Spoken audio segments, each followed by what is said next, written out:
अध्याय 356 चारों भाई फिर से मिलते हैं। लेकिन इससे पहले कि वे प्राचीन निर्जन संप्रदाय में कदम रख पाते, आसपास का नजारा पल भर में बदल गया, और जब तक वे संभल पाते, वे पहले ही पवित्र पुत्र शिखर के सामने पहुंच चुके थे। उनके सामने लू जुआनजियान खड़ा था। सबसे बड़ा भाई, तीसरा भाई और चौथा भाई। काफी समय हो गया है। अपने सामने खड़े तीनों लोगों को देखते हुए लू जुआनिक्सियन ने एक जानी पहचानी मुस्कान दिखाई। इतने सालों तक अलग रहने के बाद मुझे अपने तीनों गोदलिए बेटों की याद आने लगी है। हालांकि उनकी साधना के स्तर को भांपते हुए लू जुआनिक्सियन ने लगभग न के बराबर भौहें चढ़ाईं। उनके तीनों दत्तक पुत्रों का साधना स्तर अभी भी बहुत निम्न था। 10,000 वर्ष बीत चुके थे और उनका उच्चतम स्तर अमर पूजनीय था, जबकि निम्नतम स्तर केवल अमर सम्राट था। लगता है मुझे उन्हें एक चीट कोड देना पड़ेगा। जू फैंग और उसके दो साथी लू जुआनिक्सियन के विचारों से अनभिज्ञ होकर उसे देखकर मुस्कुराते हुए उसका अभिवादन किया। दूसरे बेटे, कितना समय बीत गया। तुम्हारे पिता ने तुम्हें बहुत याद किया। दूसरे भाई, आपने बिना कुछ कहे ही हम पर बम गिरा दिया। ये दूसरा भाई है। अगर हमें गलती से पता नहीं चलता तो क्या आप तब भी हमें कुछ न बताने की योजना बना रहे थे। जू फैंग और बाकी दोनों ने लू जुआनिक्सियन की ओर देखा। उनके लहजे में आरोप का भाव साफ झलक रहा था। उनके आरोपों का सामना करते हुए लू जुआनिक्सियन मुस्कुराए और शांति से उन्हें स्वीकार कर लिया। ये सब मेरी गलती है। मैं शादी होने से ठीक पहले आपको ये खबर बताने का सोच रही थी। आखिर मेरा धर्मपुत्र शादी में कैसे नहीं आ सकता था। तुम कमीने दूसरे भाई, तुम तो पूरे बागी हो। तुम सरासर कानूनविहीन हो। ठीक है चौथे भाई, अब इस बारे में और बात नहीं करते। दूसरे भाई, क्या तुम अपनी शादी को लेकर गंभीर हो। क्या तुमने शादी की सारी तैयारियां तय कर ली हैं। किन झेनेगुओ ने लू जुआनिक्सियन और वू तियानफू की कहासुनी को बीच में ही रोक दिया। फिर लू जुआनिक्सियन की ओर गंभीर भाव से देखते हुए पूछा।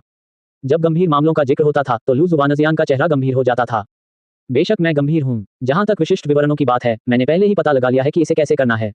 पहले हम कियानिक्सू से शादी करने के लिए स्वर्गीय संत महाद्वीप जाएंगे और फिर हम किंग्यान से शादी करने के लिए सिंदूरी पक्षी कबीले जाएंगे। लू जुआनजियान के पास जूफैंग और अन्य दो लोगों से छिपाने के लिए कुछ भी नहीं था और उसने जल्दी से उन्हें सब कुछ बता दिया। लू जुआनजियान की योजना सुनकर जूफैंग और बाकी दोनों ही सोच में पड़ गए। काफी देर बाद जूफैंग ने आखिरकार लू जुआनिक्सियन की ओर देखा। तो आपके पास बेस्ट मैन की कमी है। जूफैंग के विचार में चूंकि लू जुआनिक्सियन का पुनर्जन्म ब्लू स्टार से अमर लोक में हुआ था, इसलिए उनकी शादी भी ब्लू स्टार के समान रीति रिवाजों के अनुसार होनी चाहिए। बेशक ये भी संभव है कि वे अमर लोक की पद्धतियों का अनुसरण करें। ये सुनकर लू जुआनजियान ने बिना किसी झिझक के बोलना शुरू कर दिया। स्वाभाविक रूप से हम अमलोक की पद्धतियों का पालन करेंगे। आखिरकार हम अब अमलोक में हैं, पृथ्वी पर नहीं। बेशक हम इसी तरह का आयोजन करने के लिए पृथ्वी पर वापस भी जा सकते हैं। हालांकि वह पृथ्वी पर बहुत लंबे समय तक जीवित नहीं रहे, लेकिन उनकी यादें बेहद स्पष्ट हैं। इसलिए यदि संभव हो तो वह पृथ्वी पर वापस आकर रहना चाहेंगे। आखिरकार अमरलोक का वातावरण तो बहुत ही नीरस है। लू जुआनजियान की बातें सुनकर जूफैंग और अन्य दोनों ने सिर हिलाया।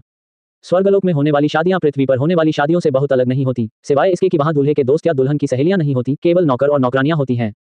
लू जुआनजियान की खातिर वे उनके सेवक के रूप में सेवा करने के लिए तैयार थे। ये सुनकर लू जुआनिक्सियन बेहद भावुक हो गया और उसने तुरंत अपना हाथ हिलाया।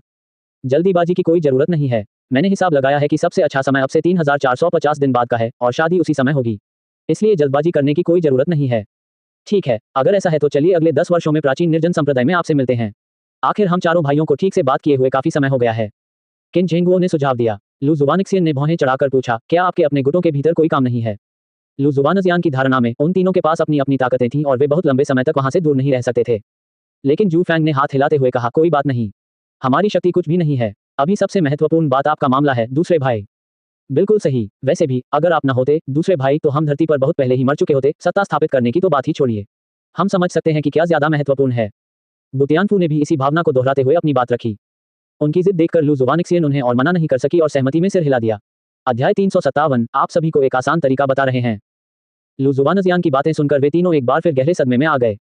समय के प्रवाह में 10 लाख गुना अंतर। उनका दूसरा भाई आखिर कितना शक्तिशाली है। लेकिन इससे पहले कि वे लंबे समय तक खुश रह पाते, लू जुआनिक्सियन ने बोलना जारी रखा। बेशक हालांकि 3000 महान दाव में मेरी महारत एक उत्कृष्ट स्तर तक पहुंच गई है, लेकिन आप जितने मजबूत होते जाएंगे, समय के नियम का प्रभाव आप पर उतना ही कम होता जाएगा। हालांकि आपको ज्यादा चिंता करने की जरूरत नहीं है। दाववादी अवस्था तक पहुंचने से पहले ही मैं आपके जीवन पर पड़ने वाले समय के प्रवाह को 100,000 गुना बढ़ा सकता हूं। एक दाववादी और एक अमर सम्राट के बीच बहुत बड़ा अंतर है। चाहे कितने भी अमर सम्राट हों, वे एक दाववादी के सामने कुछ भी नहीं है, भले ही दाववादी ने अभी अभी दाववादी साधना के प्रारंभिक चरण में प्रवेश किया हो। ये सुनकर जू फैंग और बाकी दोनों गंभीर हो गए। उन्हें ज्यादा उम्मीद नहीं थी। सिर्फ 10 लाख वर्षों में ही उनकी साधना का स्तर काफी बढ़ जाना चाहिए था और उनके लिए अमर सम्राट के स्तर में प्रवेश करना स्वाभाविक ही था। इसके अलावा उनका दूसरा भाई एक अजेय प्राणी है। यदि वे उससे मार्गदर्शन प्राप्त करने के बाद भी अमर सम्राट स्तर तक नहीं पहुंच पाते, तो उन्हें लगता है कि उनकी साधना व्यर्थ है और उसे स्वरों को खिलाने के काम में इस्तेमाल किया जाना चाहिए। ये सुनकर जू फैंग ने अपनी छाती थपथपाई और आत्मविश्वास से कहा, चिंता मत करो दूसरे भाई, हम तुम्हें बिल्कुल भी निराश नहीं करेंगे। जी हाँ दूसरे भाई, बस अपनी आंखें खुली रखो और देखते रहो। 10 लाख साल बाद हम निश्चित रूप से अमर सम्राट बनेंगे। किन झेंगुओ और वू तियानफू ने उनकी भावनाओं को दोहराया। लेकिन उन्हें आश्चर्य हुआ जब लू जुआनिक्सियन ने अपना सिर हिलाया। नहीं, अगर आप केवल अमर सम्राट स्तर तक ही पहुंचे हैं, तो मैं आपका द्वितीय कमांड बनने के योग्य नहीं हूं। लू जुआनजियान की बातें सुनकर जू फैंग और बाकी दोनों चौंक गए और फिर उन्हें कुछ एहसास हुआ, उनकी सांसें तेज हो गईं। इसी क्षण उनके मन में एक बेहद साहसिक विचार आया, इतना साहसिक कि उन्हें खुद भी उस पर विश्वास करना मुश्किल हो रहा था। तो दूसरे भाई, तुम्हारा क्या मतलब है? बुतियानफू ने मुश्किल से अपनी बात कही और हिचकिचाते हुए पूछा। दाववादी, यहाँ तक कि आदरणीय दाववादी भी। लू जुबानजियान ने शांत स्वर में बात की, लेकिन उनके शब्द बेहद चौंकाने वाले थे, जिससे जू फैंग और अन्य दो लोग स्तब्ध रह गए और अविश्वास में वहीं खड़े रह गए। लू जुबानजियान के अच्छे भाई होने के नाते वे अमर सम्राट से ऊपर के दाववादियों और दावपूज्यों के बारे में कैसे नहीं जान सकते थे। ये कहना कोई अतिशयोक्ति नहीं होगी कि जब तक वे दाववादी स्तर तक पहुंच सकते हैं, तब तक संपूर्ण अमर जगत भी उनका मुकाबला नहीं कर पाएगा। जहां तक दाव वेनेरेबल की बात है, वह तो और भी भयावह है, वह पलक झपकते ही अमरलोक को नष्ट कर सकता है। दूसरे भाई, क्या ये कुछ ज्यादा ही मुश्किल नहीं है? बेशक, हम आप पर शक नहीं कर रहे हैं, लेकिन क्या हमारी प्रतिभाएं सचमुच 10 लाख वर्षों के भीतर दाववादी क्षेत्र तक पहुंच पाएंगी? जू फैंग ने मुश्किल से अपनी बात कही और घबराकर पूछा। वे अब बिल्कुल नौसिखिया नहीं थे। अमलोक में अपने 10,000 वर्षों के दौरान वे साधना की कठिनाइयों को समझ चुके थे। ये कहना कोई अतिशयोक्ति नहीं होगी कि अगर उन्हें लू जुबानजियान की मदद नहीं मिली होती, तो वे अपने वर्तमान स्तर तक भी नहीं पहुंच पाते। संत राजा के स्तर तक पहुंचना तो दूर की बात है। अमृतत्व प्राप्त करने के लिए धन, विधियां, साथी और उपयुक्त वातावरण की आवश्यकता होती है। चूंकि वे केवल स्वतंत्र साधक थे, इसलिए स्वाभाविक रूप से उनके पास इन चारों चीजों की कमी थी, अतः उनके लिए शीघ्र ही अमृतत्व प्राप्त करने की इच्छा रखना स्पष्ट रूप से एक कोरी कल्पना थी। लू जुबानजियान की मदद के बावजूद भी जू फैंग और अन्य लोग पूरी तरह से आश्वस्त नहीं थे कि वे केवल 10 लाख वर्षों में दाववादी क्षेत्र में प्रवेश कर सकते हैं। लेकिन लू जुबानजियान ने उनकी बातों की परवाह नहीं की, हाथ हिलाया और दृढ़ स्वर में बोला। संक्षेप में, आपको अगले 10 लाख वर्षों तक मेरी व्यवस्थाओं का पालन करना होगा। यदि आप दाववादी क्षेत्र में प्रवेश नहीं कर पाते हैं, तो आप मेरे हो जाएंगे। इतना कहकर लू जुबानिक्सियन मुड़ी और थोड़ी दूर चली गई। ये देखकर जू फैंग और बाकी दोनों को संदेह हुआ, लेकिन अंत में उन्होंने लू जुबानिक्सियन पर विश्वास करना चुना और जल्दी से उसके पीछे चल दिए। दूसरे भाई, हमारा इंतजार करो। प्राचीन संप्रदाय। लू शियाओयाओ की वापसी की खबर मिलते ही तांग लुमो सबसे पहले वीरान प्राचीन संप्रदाय में पहुंची। बेशक, इसका कारण ये हो सकता है कि वीरान प्राचीन संप्रदाय उनके दानव ध्वनि संप्रदाय के सबसे करीब था, या इसके पीछे अन्य कारण भी हो सकते हैं। वीरान प्राचीन संप्रदाय को दोबारा देखते हुए तांग लुमो, जो पहले बेहद चिंतित थी, कुछ हद तक झिझक गई। उसके चेहरे पर चिंता के भाव दिखाई दिए। 10,000 साल बीत गए। मुझे आश्चर्य है कि क्या शियाओयाओ को अभी भी मेरी याद है। क्या उसका कोई दाववादी साथी हो सकता है? तांग लुमो के दिमाग में उथल-पुथल भरे विचार उमड़ रहे थे और वह एक और कदम उठाने में हिचकिचा रही थी। लेकिन तभी उससे कुछ ही दूरी पर एक और चमकदार, गंजा आदमी प्रकट हुआ। उसने अपने हाथ जोड़े, उसकी ओर देखा और विनम्रता से बोला, बहुत दिनों बाद मिले, मिस टैंग। जब उसने देखा कि वह कौन है, तो तांग लुमो चौंक गई, लेकिन उसने तुरंत प्रतिक्रिया दी। छोटे भिक्षु, बहुत समय हो गया है। जो व्यक्ति आया था उसका नाम लिंगुफो था। 10,000 वर्ष बीत चुके हैं और लिंगुफो की बौद्ध शिक्षाएं अत्यंत उन्नत हो चुकी हैं, जो सादगी और प्रामाणिकता की ओर लौटने के स्तर तक पहुंच गई हैं।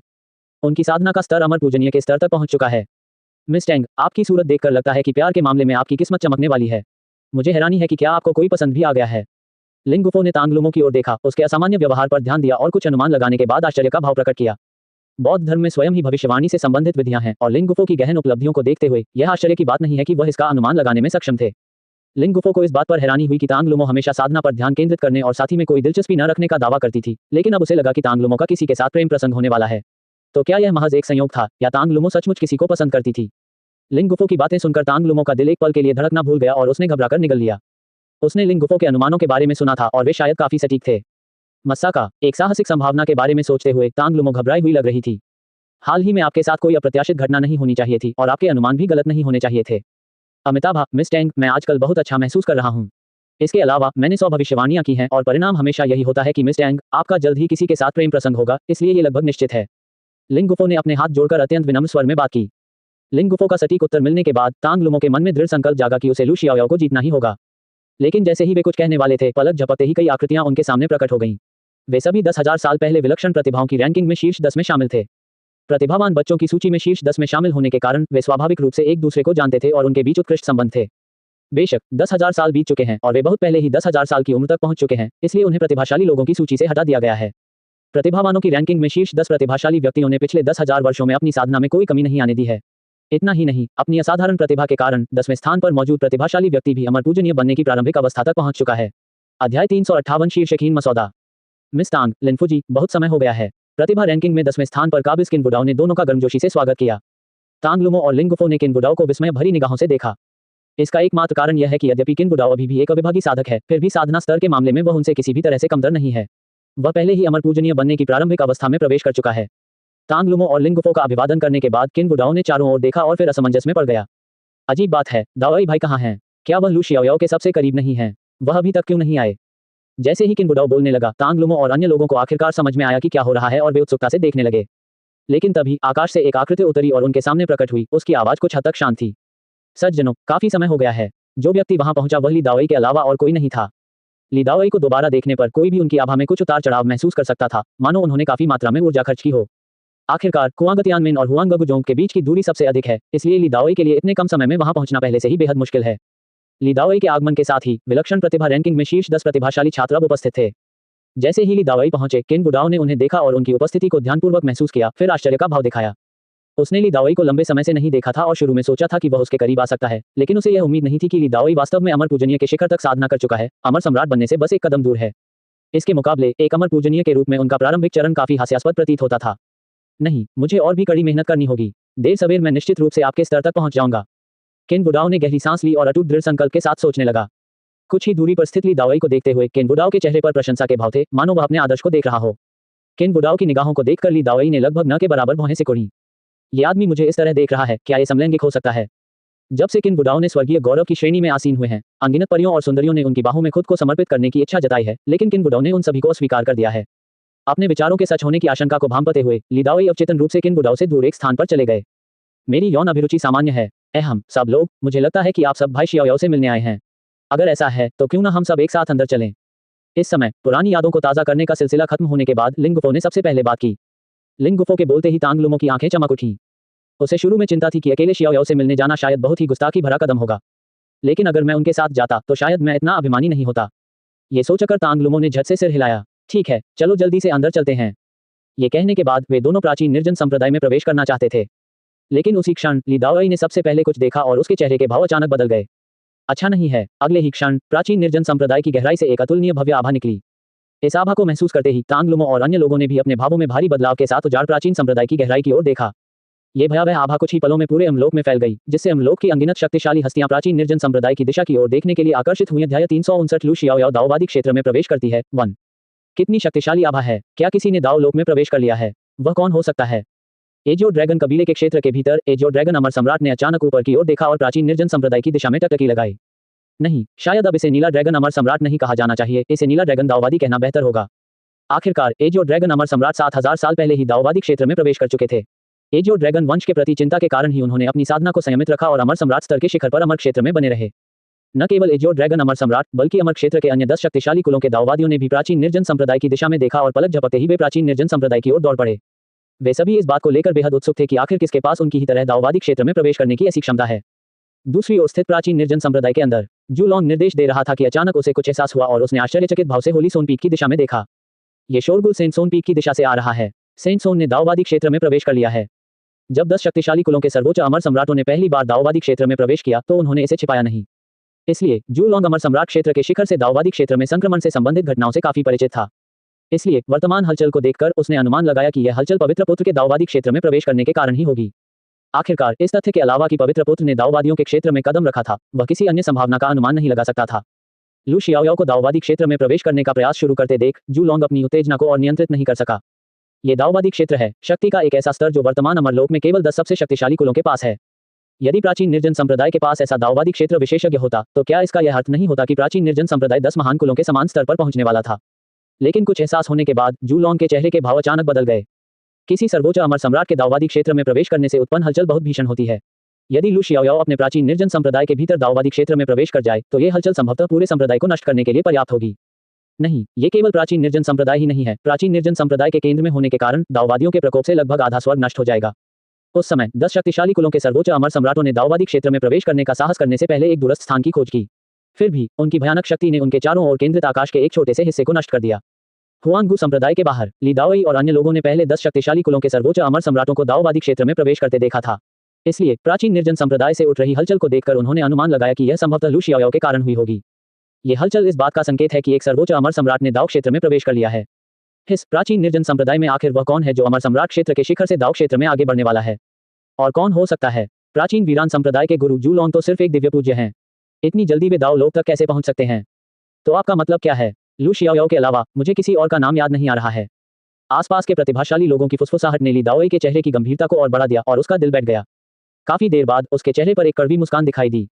उसने शुरू में सोचा था कि उसके और लू शियाओ के बीच की दूरी इतनी ज्यादा नहीं होगी, बल्कि इतनी कम होगी, लेकिन उसे यह उम्मीद नहीं थी कि लू शियाओ अमर सम्राट क्षेत्र के शिखर पर पहुंच चुकी है और दाओवादी क्षेत्र में कदम रखने वाली है।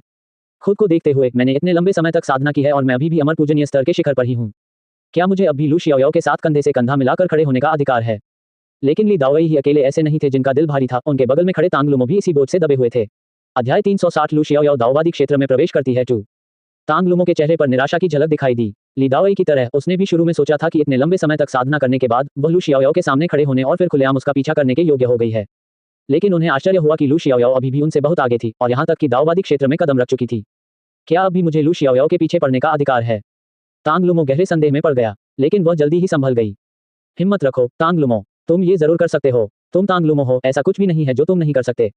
इस समय किन बुडाओ को कुछ याद आया, उनका चेहरा गंभीर हो गया और उन्होंने भौहें चढ़ाकर बोलना शुरू किया। हम पहले क्यों नहीं निकल जाते? दाओवादी संकट की शक्ति अत्यंत भयावह है। अगर हम अभी नहीं निकले तो हम भी प्रभावित हो सकते हैं। किन बुडाओ की बातें सुनकर अन्य प्रतिभाशाली छात्रों को अचानक समझ आ गया कि क्या हो रहा है। उनके चेहरे के भाव पूरी तरह बदल गए और वे तुरंत जाने की तैयारी करने लगे। दाओवादी की विपत्ति अत्यंत शक्तिशाली है, यहाँ तक कि एक अमर सम्राट भी शायद इसका सामना न कर पाए, तो उनके जैसे अमर पूज्यों के समूह की तो बात ही क्या है। लेकिन उनके रवाना होने से पहले ही दुनिया उनके चारों ओर घूमने लगी और जब उन्हें होश आया तो उन्होंने खुद को एक बेहद सुनसान जगह पर पाया। जू लॉन्ग और अन्य लोग भी उसी स्थिति में थे। अधिक सटीक रूप से कहें तो प्राचीन निर्जन संप्रदाय के क्षेत्र में रहने वाले सभी जीवित प्राणी जो दाओवादी विपत्ति से प्रभावित होने वाले थे, उन्हें विपत्ति के प्रभाव से बाहर भेज दिया गया था।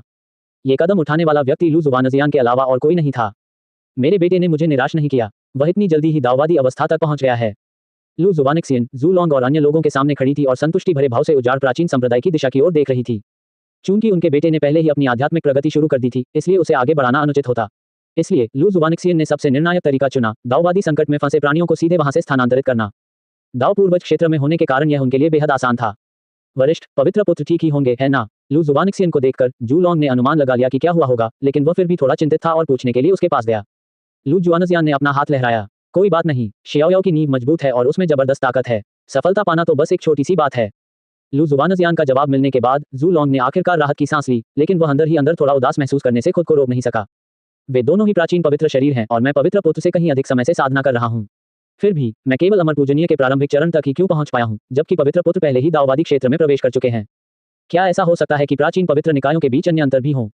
जू लॉन्ग ये देखकर पूरी तरह से हैरान रह गया। जब ली दाओई और अन्य लोगों ने लू जुवानिक्सियन को देखा तो वे सभी आदरपूर्वक उनका अभिवादन करने के लिए आगे बढ़े। वरिष्ठ जुआनजियान, लू जुवानजियान ने जवाब में हल्का सा सिर हिलाया, लेकिन फिर से तांग लुमो की ओर सूक्ष्मता से देखा।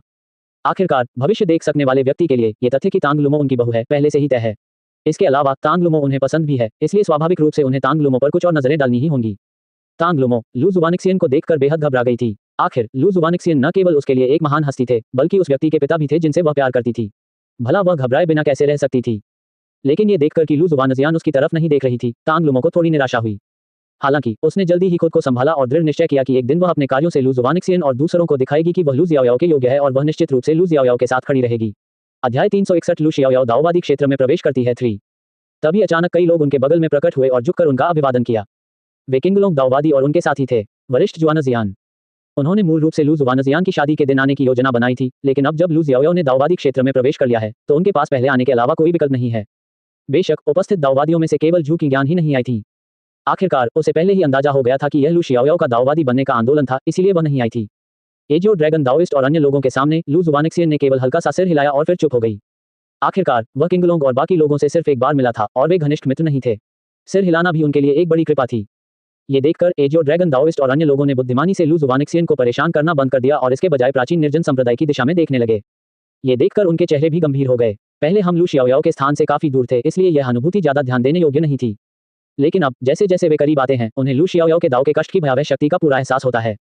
यदि वह दाओवादी क्षेत्र में सफलतापूर्वक प्रवेश कर लेता है तो उसकी शक्ति निश्चित रूप से हमारी शक्ति से कहीं अधिक होगी। एजियो ड्रैगन दाओइस्ट का चेहरा गंभीर था जब वह मन ही मन सोच रहा था। किसी विपत्ति से पार पाने वाले व्यक्ति की शक्ति का अंदाजा उसके द्वारा मचाए गए शोर से लगाया जा सकता है। लू शियाओयाओ की विपत्ति से पार पाने की क्षमता उस समय उपस्थित किसी भी अन्य दाओवादी की तुलना में कहीं अधिक भयावह है, जो लू शियाओयाओ की शक्ति को प्रदर्शित करने के लिए पर्याप्त है। किलिन दाओवादी और अन्य लोगों के मन में यही विचार था। बिना किसी अपवाद के उनमें से किसी ने भी लू शियाओयाओ को रोकने के विचार पर विचार करने की हिम्मत नहीं की। आखिरकार लू जुवानिक्सियन पहले से ही वहां खड़ा था और इसके अलावा वे लू जियाओयाओ के दुश्मन नहीं थे, इसलिए स्वाभाविक रूप से उन्हें उसे रोकने की कोई आवश्यकता नहीं थी। दूसरी ओर लू किंग्युन ने भी ये दृश्य देखा और वह स्तब्ध रह गई। भाई, तुमने इतनी जल्दी दाओवादी क्षेत्र में प्रवेश कर लिया, लगता है मुझे भी जल्द से जल्द तुम्हारे बराबर आना होगा। ये कहने के बाद लू किंग्युन ने फिर से साधना की अवस्था में प्रवेश किया और उसकी साधना का स्तर धीरे धीरे अगोचर गति से बढ़ने लगा। हुआंगू संप्रदाय के अंदर लू शियाओयाओ ने धीरे धीरे अपनी आंखें खोली और आकाश में मंडरा रही अदृश्य और अगोचर आपदा की ओर देखा। महान दाव की विपत्तियों को देखा नहीं जा सकता, बल्कि केवल महसूस किया जा सकता है। फिर भी इसकी भयावह शक्ति दुनिया को नष्ट करने के लिए पर्याप्त है। लू शियाओयाओ को दोबारा देखते हुए उसकी आंखें पूरी तरह शांत थीं, उनमें डर का कोई निशान नहीं था। मैं आखिरकार उस क्षेत्र में कदम रखने वाला हूँ। चलो, मुझे महान दाव की तथाकथित विपत्ति का साक्षी बनने दो। इतना कहने के बाद लू शियाओयाओ की आकृति पलक झपकते ही गायब हो गई और वह शून्य क्षेत्र में प्रवेश कर गया। शून्य क्षेत्र बाहरी मामलों पर महादाव आपदा के प्रभाव को कम कर सकता है। आखिरकार बाहरी दुनिया प्राचीन निर्जन संप्रदाय है और लू शियाओयाओ इसे उस महादाव आपदा से नष्ट होते हुए नहीं देखना चाहता जिसे उसने पार किया है। शून्य में प्रवेश करते ही लू शियाओयाओ ने अपना हाथ उठाया और अपने दाव हथियार को बुलाया। लू जुवानिक्सियन के पुत्र होने के नाते उनके पास कई दाव हथियार होना स्वाभाविक है। दाव हथियार के सक्रिय होने के बाद भयानक शक्ति के साथ महान दाव आपदा आ पड़ी जो किसी भी शीर्ष अमर सम्राट को नष्ट करने के लिए पर्याप्त थी। हालांकि लू शियाओयाओ शांत और संयमित रहे, उन्होंने अपने दाव हथियार का इस्तेमाल किया और महान दाव की विपत्ति को सहजता से सहन किया। तथाकथित महान दाव की विपत्ति से तात्पर्य इस तथ्य से है कि दाव के क्षेत्र में प्रवेश करने के बाद हर बार जब कोई व्यक्ति किसी क्षेत्र को पार करता है, चाहे वह प्रमुख हो या गौण, महान दाव उसकी परीक्षा लेने के लिए विपत्ति शक्ति भेजेगा। अगर आप इसे पार कर लेते हैं तो आप निश्चित रूप से सफलता प्राप्त कर लेंगे। यदि कोई इस बाधा को पार नहीं कर पाता है तो उसकी मृत्यु हो जाएगी और उसकी साधना संसार को वापस लौटा दी जाएगी। अध्याय 362 लू शियाओयाओ का दाववादी क्षेत्र में प्रवेश। लू शियाओयाओ को अपना दाव हथियार निकालते देख एजियो ड्रैगन दाओइस्ट और बाकी सभी लोगों के चेहरे पर ईर्ष्या के भाव दिखाई दिए। आखिरकार आजकल तो वे भी केवल अमर सम्राट की कलाकृतियों का ही उपयोग कर रहे हैं और वे दाव हथियारों का उपयोग करने के योग्य बिल्कुल भी नहीं हैं। लेकिन अगर उन्हें और समय दिया जाए, मान लीजिए लाखों साल, तो वे वास्तव में एक दाव हथियार हासिल करने में सक्षम हो सकते हैं। महान दाव आपदा को फिर से देखने पर ऐसा प्रतीत हुआ मानो उसने लू शियाओयाओ के असाधारण स्वभाव को भांप लिया हो और महान दाव आपदा की शक्ति अचानक बढ़ गई, जिससे लू शियाओयाओ, जो उससे घिरी हुई थी, गंभीर हो गई।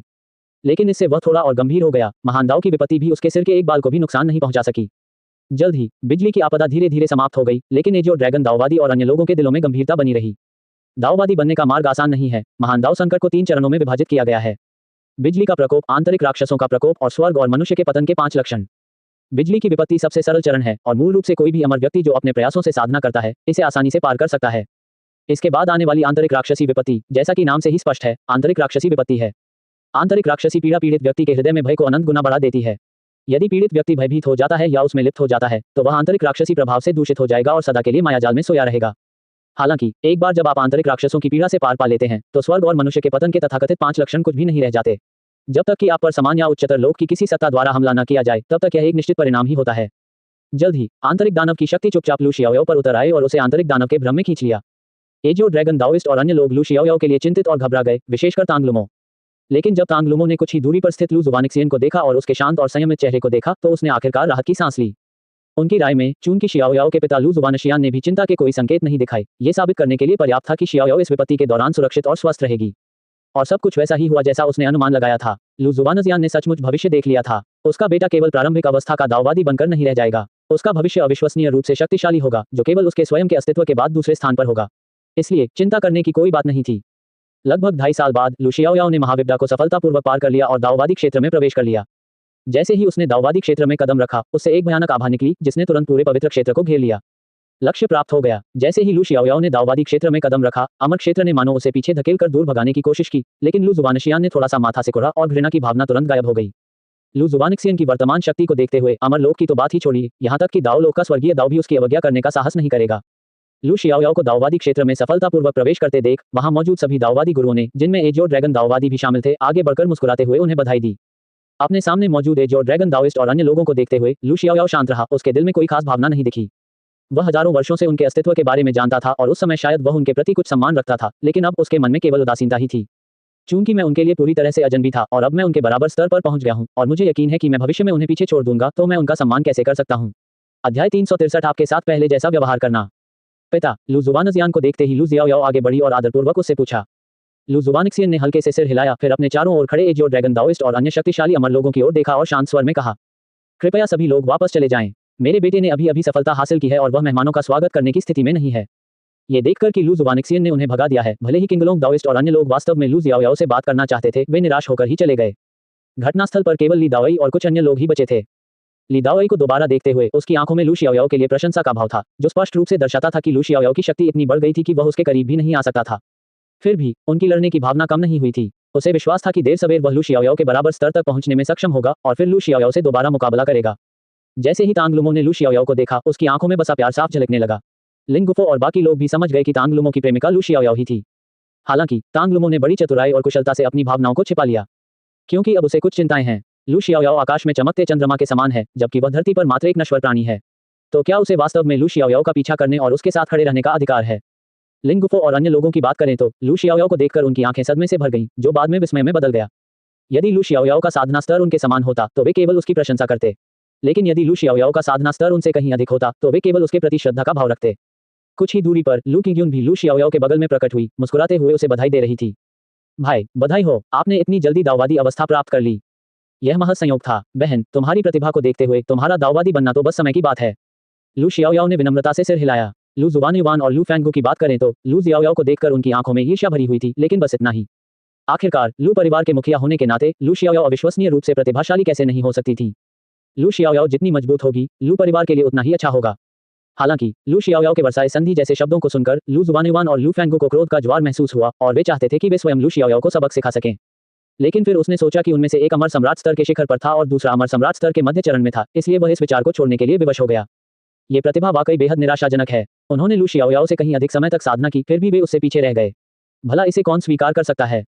नहीं, मुझे खेती करने वापस जाना होगा, लू जुआनयुआन अचानक बोला, फिर बिना कुछ और कहे मुड़ा और चला गया। लू फैंगू उसके पीछे पीछे चल रहा था। उन्हें जाते हुए देखकर लू शियाओयाओ थोड़ी हैरान दिखी, लेकिन उसने इस बारे में ज्यादा नहीं सोचा। अपनी निगाहें हटाने के बाद लू शियाओयाओ ने थोड़ी दूर पर स्थित ली दाओई और अन्य लोगों की ओर देखा और पलक झपकते ही वह उनके सामने प्रकट हो गया। लू शियाओयाओ स्वाभाविक रूप से ली दाओई और अन्य लोगों से, विशेष रूप से ली दाओई से बहुत प्रभावित थी। आखिरकार वही एकमात्र ऐसा व्यक्ति था जो उसी स्तर पर उसका मुकाबला कर सकता था। लेकिन जब उसने ली दाओई को देखा, जो केवल अमर पूजनीय स्तर के शिखर पर था, तो लू शियाओयाओ को निराशा हुई। लेकिन जल्द ही मुझे राहत का एहसास हुआ। आखिरकार उनकी स्थिति की तुलना उसकी अपनी स्थिति से नहीं की जा सकती। उसके संसाधन और प्रतिभाएं उनसे कहीं अधिक श्रेष्ठ हैं। इसके अलावा 10,000 वर्ष बीत जाने के बाद उसके लिए दाववादी क्षेत्र में प्रवेश करना बिल्कुल स्वाभाविक है। ली दाओई की बात करें तो हालांकि वह भी दाववादी क्षेत्र में प्रवेश कर सकता था, लेकिन वह मुझसे बहुत बाद में आया था। दाववादी लोक में प्रवेश करने के बाद लू शियाओयाओ ने ली दाओई को फिर से देखा। कुछ देर तक ध्यानपूर्वक अवलोकन करने के बाद उन्होंने निष्कर्ष निकाला कि अप्रत्याशित परिस्थितियों को छोड़कर ली दाओई 30,000 वर्षों में दाववादी लोक में प्रवेश कर लेंगे। हालांकि वे मुझसे काफी हीन हैं, फिर भी वे एमलोक और दाओलोक के लगभग 99% शक्तिशाली अमर प्राणियों से कहीं बेहतर हैं। भाई दाओई, बहुत समय हो गया है। यद्यपि उनकी वर्तमान साधना का स्तर ली दाओई से कहीं अधिक है, फिर भी वे ली दाओई को भाईजू दाओई कहकर संबोधित करने को तैयार हैं। ये देखकर कि लू शियाओयाओ ने उसके साथ पहले जैसा ही व्यवहार किया, ली दाओई बहुत भावुक हो गया और उसने परिचित लहजे में लू शियाओयाओ को प्रणाम किया। भाई शियाओयाओ, बहुत समय हो गया। मैंने कभी उम्मीद नहीं की थी कि तुम इस स्तर तक पहुंच जाओगे। यह महज किस्मत की बात थी। एक दिन भाई दाओई, आप भी इस मुकाम तक पहुंच पाएंगे। लू शियाओयाओ ने सिर हिलाकर कहा कि ली दाओई ने उसकी बातों को दिल पर ले लिया है। तो मैं आपकी इन मधुर बातों को स्वीकार करता हूं, भाई शियाओयाओ। लू शियाओयाओ को अपने सामने देखकर तांग लुमो घबरा गई और उसका सुंदर चेहरा लाल हो गया। शियाओयाओ, कितना समय बीत गया, क्या तुम्हें अब भी मैं याद हूं? जब तांग लुमो बोल रही थी तो लू शियाओयाओ चौंक गई और फिर उसने तांग लुमो की ओर देखा। बिना सोचे समझे उसने एक नजर में ही तांग लुमो को पहचान लिया। बेशक मुझे याद है, मैंने सर्वोच्च प्रतिभा प्रतियोगिता के प्रारंभिक दौर में दानव ध्वनि संप्रदाय से चुड़ैल को बचाया था। लू शियाओयाओ पर स्वाभाविक रूप से तांग लुमो का गहरा प्रभाव था। आखिरकार तांग लुमो की वजह से ही उसने कई और लोगों को मारा था। चूंकि वह रक्तपिपासु व्यक्ति नहीं था, इसलिए उसके द्वारा मारे गए प्रत्येक अमर साधक को वह हमेशा के लिए अपने मन में याद रखेगा।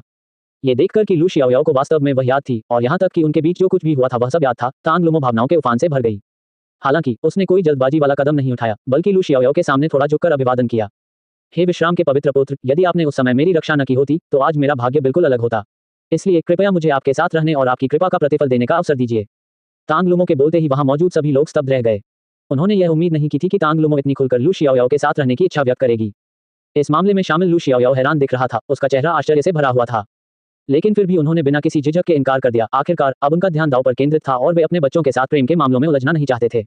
तभी लू किंग्यून उसके पास आए, कुछ देर तक तांग लुमो को ध्यान से देखा और अंत में धीरे से बोली, भाई, मुझे याद है कि आपको एक नौकरानी की जरूरत थी, है ना? चूंकि मिस तांग तैयार हैं, तो आपको उन्हें रख लेना चाहिए। अपनी बहन की बातें सुनकर लू शियाओयाओ ने भौहें चढ़ा ली। उसने भला कब कहा था कि उसे नौकरानी की जरूरत है? लेकिन जैसे ही वह मना करने वाला था, लू जुआनिक्सियन उसके बगल में प्रकट हो गई। शियाओयाओ, चूंकि मिस तांग तुम्हारे साथ रहने को तैयार हैं, तो तुम्हें उन्हें अपनी पत्नी के रूप में स्वीकार कर लेना चाहिए। पिताजी, आप भी यही क्यों कह रहे हैं? अध्याय 364 अर्धचरण दाव पूर्वज अवतरित होते हैं। लू शियाओयाओ ने अपने पिता की ओर देखा, उसका चेहरा असमंजस से भरा हुआ था। लू जुआनजियान ने अपना सिर हिलाया, जिससे ऐसा भाव आया मानो ये सुझाव दे रहा हो कि शिक्षाओं को केवल व्यक्तिगत अनुभव के माध्यम से ही दिया जा सकता है, मौखिक रूप से नहीं। अपने पिता की बात सुनकर लू शियाओयाओ ने कुछ हद तक अनिच्छा होने के बावजूद सहमति में सिर हिला दिया। लू शियाओयाओ ने आह भरी, फिर तांग लुमो की ओर देखकर धीरे से कहा, अगर ऐसा है तो अब से तुम मेरे साथ ही रहोगी। हालांकि जब तक आप मेरे साथ हैं, आपको कुछ भी करने की जरूरत नहीं है, बस चीजों को स्वाभाविक रूप से होने दें। आखिरकार लू शियाओयाओ को अकेले रहने की आदत थी, इसलिए स्वाभाविक रूप से उसे तांग लुमो के साथ रहने की आदत नहीं थी। तांग लुमो ये देखकर बेहद खुश हुई कि लू शियाओयाओ उसे अपने साथ रखने के लिए तैयार है। हालांकि लू शियाओयाओ अभी भी उसके प्रति ठंडी है, तांग लुमो को पूरा विश्वास है कि जब तक वह दृढ़ संकल्पित रहेगी और कड़ी मेहनत करती रहेगी, वह निश्चित रूप से एक दिन लू शियाओयाओ के बर्फ के पहाड़ को पिघलाने में सक्षम होगी। ठीक है, सब लोग, यहाँ रुकना उचित नहीं है। चलिए प्राचीन निर्जन संप्रदाय में एक सभा के लिए वापस चलते हैं। लू शियाओयाओ ने ली दाओई और अन्य लोगों को देखा और हाथ के इशारे से उन्हें वापस वीरान प्राचीन संप्रदाय में ले गया। मेरा उनसे अच्छा रिश्ता है, इसलिए स्वाभाविक है कि मुझे उनके साथ एक उचित मिलन समारोह आयोजित करने की आवश्यकता है। उन्हें प्राचीन निर्जन संप्रदाय में लौटते देख लू जुआनिक्सियन मुस्कुराया और सिर हिलाया। बाकी सब भाग्य पर छोड़ा जा सकता है। उन्होंने तांगलुमो के लिए पहले ही एक अवसर बना दिया था। जहां तक उसके बेटे के साथ रहने की बात है, ये तांगलुमो पर ही निर्भर था। जैसे ही लू जुवानिक्सियन वीरान प्राचीन संप्रदाय में लौटने ही वाला था, उसे कुछ महसूस हुआ और वह भौहें चढ़ाए बिना नहीं रह सका। एक पल में ही वह दाव क्षेत्र के बाहर प्रकट हो गया। उनकी दृष्टि में कई अविश्वसनीय रूप से शक्तिशाली प्राणी दाव क्षेत्र की ओर बढ़ रहे थे। उनमें से प्रत्येक दाव आदरणीय क्षेत्र के शिखर से ऊपर था, लेकिन वे उनसे काफी कमजोर थे। एक अर्ध चरण दाव पूर्वज, लू जुवानिक्सियन ने मन ही मन बुदबुदाया। प्राचीन मंदिर के स्वामी से सब कुछ विरासत में प्राप्त करने के बाद लू जुवानिक्सियन साधना में लगभग सर्वज्ञता और सर्वशक्तिमानता के स्तर तक पहुंच गया। स्वाभाविक रूप से वह जानता था कि दाव आदरणीय और दाव पूर्वज के बीच एक क्षेत्र है, जिसे अर्धचरण दाव पूर्वज क्षेत्र कहा जाता है। हालांकि यह स्तर अभी भी सच्चे दाव पूर्वज के स्तर से बहुत दूर है, फिर भी ये दाव आदरणीय के शिखर से कहीं अधिक शक्तिशाली है। कम से कम एक अर्धचरण दाव पूर्वज 10 से अधिक शिखर दाव पूज्यों का मुकाबला करने के लिए पर्याप्त है। कुछ ही देर में लू जुवानजियान के सामने एक आकृति प्रकट हुई। वह आकृति किसी तारे के समान भव्य और सूर्य के समान चमकदार थी। मात्र वहां खड़े रहने मात्र से ही उसके भयानक आभामंडल से आसपास का वातावरण कांप उठता था, मानो वह इसे सहन न कर सके। लू जुवानजियान ने बिना किसी भय के दूसरे पक्ष की ओर देखा और शांत स्वर में कहा, आगे स्थित दाव क्षेत्र में प्रवेश निषिद्ध है। जैसे ही लू जुवानिक्सियन ने बोलना शुरू किया, आधे चरण के दाव पूर्वज ने लू जुवानिक्सियन की स्थिति को भांप लिया और भौहें चढ़ाने से खुद को रोक नहीं पाए। उसे लू जुवानजियान की आभा में जरा सा भी उतार चढ़ाव महसूस नहीं हुआ, मानो लू जुवानजियान वहां खड़ी ही न हो। इस स्थिति के लिए केवल एक ही संभावना है, लू जुवानिक्सियन का स्तर उससे कहीं अधिक है। लेकिन स्वयं से ऊपर का एकमात्र क्षेत्र दाव पूर्वज क्षेत्र है। पूर्व दाव पूर्वज प्राचीन दिव्य महल के स्वामी कुछ ही समय पहले दिवंगत हुए थे। कितना समय बीत चुका था, उन्हें विश्वास नहीं था कि कोई नया दाव पूर्वज प्रकट हुआ है। इसलिए लू जुवानिक्सियन को देखते समय उनकी आंखों में कोई भय नहीं था। एक ही विचार में उनका भयानक दबाव एक ज्वार की लहर की तरह लू जुवानिक्सियन पर टूट पड़ा। आधे चरण के दाव पूर्वज का दबाव ही दाव आदरणीय स्तर से नीचे के किसी भी प्राणी को दबाने और मारने के लिए पर्याप्त है।